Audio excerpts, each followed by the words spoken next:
Salut à tous, je suis Ousmane Lamien, jeune Bassamois. Actuellement, je suis président des jeunes du quartier Odos Mosquée Silla. Par ailleurs, président de l'ONG Maison d'Espoir qui mène beaucoup d'activités dans le cadre de la promotion de la jeunesse.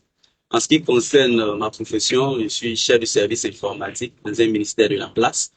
Et venant à la politique, actuellement, je suis vice-coordonnateur régional de la jeunesse du RADP au niveau du Sud Comoué, également le vice-coordonnateur chargé du département de Grand Bassam, c'est-à-dire de la ville de Bassam jusqu'à Bongo. Je suis le premier responsable de la jeunesse du RHDP. Parlant de mes expériences, de mon parcours en tant que président des jeunes du quartier Ouest Mosquée-Silla et également président de l'ONG Maison d'Espoir, il faut d'abord dire que c'est un honneur pour moi de représenter la jeunesse de mon quartier d'enfance, un quartier qui me coûte vraiment très cher. Et pour dire vrai, être président des jeunes d'Odos Mosquée Silla, pour moi, c'est une mission de proximité. Avec mon équipe, chaque jour, nous travaillons pour l'amélioration des conditions de vie du quartier. Partant de la protection de l'environnement, bien évidemment à travers notre projet Eco Action Jeune, qui est un projet qui implique la jeunesse dans la préservation de l'environnement, dans le nettoyage du quartier, dans la sensibilisation et autres. Pour le compte de l'ONG, nous avons mené pas mal d'activités.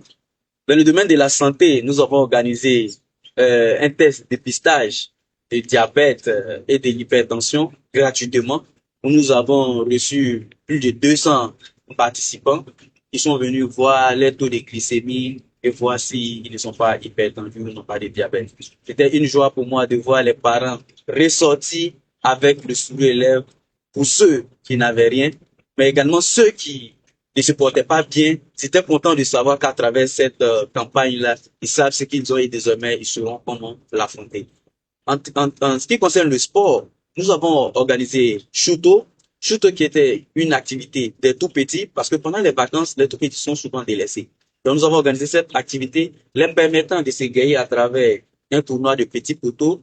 Mais au-delà de cela, nous avons aussi remis des kits scolaires pour soulager les parents pendant la rentrée scolaire. En ce qui concerne ma vision, je rêve d'un Bassam plus solidaire.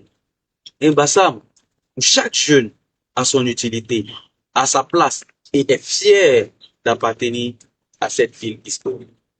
C'est pourquoi j'ai toujours, depuis 2020, essayé à mon humble niveau de me mettre au service de cette ville et de mener des actions à la hauteur de mes moyens. Même si vous avez remarqué, l'année dernière, lors des élections de renouvellement des instances de jeunesse, je me suis porté candidat à Odos Mosquée Silla, là où j'ai remporté. Mais malheureusement, au niveau de la jeunesse communale, là où j'ai pas été élu, mais profiter de l'occasion pour encore féliciter et remercier le président élu, mon frère Baye Darus, pour son élection. En ce qui concerne ma satisfaction, le projet qui m'a le plus marqué, il faut dire honnêtement, c'était la réalisation des rêves d'enfance. L'organisation d'un nappe de Noël à Odos Mosquée Silla, où plus d'une centaine d'enfants pouvaient recevoir des cadeaux. Depuis notre temps de l'enfance, on entendait toujours en décembre, il faut 10 enfants, il faut 20 enfants pour participer aux arbres de Noël. Et je m'étais engagé ou promis dans le futur de revenir dans ce quartier et permettre aux enfants la chance que moi je n'ai pas pu avoir de recevoir des cadeaux et mieux d'avoir un espace de jeu. Parce que pas mal d'enfants n'ont pas les moyens d'aller dans les espaces pour enfants pour utiliser les toboggans, les châteaux gonflables et autres. Donc, dès ma prise de fonction en tant que président des jeunes du quartier, je m'étais lancé ce défi, sans moyens.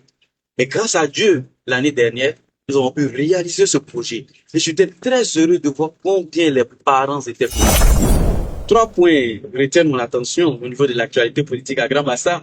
Il y a l'arrivée de Maître Linda Diplo, que nous saluons avec la dernière énergie, au grand parti et le parti le plus structuré de la Côte d'Ivoire de Grand Bassam. Donc, bienvenue, maman. Merci d'avoir rejoint la grande famille. Ensuite, il y a les élections présidentielles. Je voudrais profiter de cette occasion pour encore féliciter plus précisément toute la jeunesse bassamoise et celle du Sud Comoué qui a été au fou et au moulin pour ce score remarquable pour notre leader, le président Alassane Ouattara. Merci à chacun pour les efforts fournis. Et comme on le dit, ce n'était que la première mi-temps. La deuxième mi-temps sont les élections législatives. Nous, jeunes, nous avons observé de loin parce que nous n'avons pas candidaté, bien évidemment, pour être candidat à la candidature. Nous avons vu des candidatures très intéressantes avec des profils très intéressants, mais le parti a fait son choix. Et en tant que l'épine dorsale de ce parti-là, en tant que la jeunesse, nous devons rester engagés et disciplinés. Parce que l'avenir, c'est nous. Donc, nous respectons la décision du parti et nous ferons tout pour que le parti soit fier de nous. Nous savons bien faire. Mais je ne saurais chuter sans être reconnaissant. Aujourd'hui, l'ami Ousmane a apprécié par-ci, l'ami Ousmane est demandé par-là, mais c'est grâce à des personnes qui ont toujours été à mes côtés et qui m'ont permis d'être celui que je suis. Et la toute première personne que je voulais vraiment remercier ici, c'est le ministre de la Communication, Amadou Koulibaly, appelé encore communément AMS, qui a eu confiance en moi dès mon retour au pays et qui m'a accompagné dans toutes mes actions jusqu'à aujourd'hui. Merci beaucoup, papa, comme je l'appelle affectueusement, pour le soutien. Merci pour les conseils et merci d'être là. Je ne serai également sauter mon patron actuel, le ministre de l'Intérieur et de la Sécurité, un modèle, mon idole et un guide. Celui qui m'a même montré comment être un leader au service de sa communauté. Celui qui m'a montré comment être en symbiose avec les siens. Merci beaucoup pour votre humilité. Merci beaucoup pour la confiance que vous avez placée en moi. Grâce à vous aujourd'hui, Bassam me connaît. Grâce à vous, je peux lever le petit doigt et mener des actions à Bassam. Je ne saurais terminer sans remercier toutes les autorités de la ville de Bassam qui, de jour comme de nuit, ne font que m'accompagner à leur manière. Merci beaucoup et comme on le dit, en ensemble, pour un Bassam encore plus rayonnant et plus solidaire.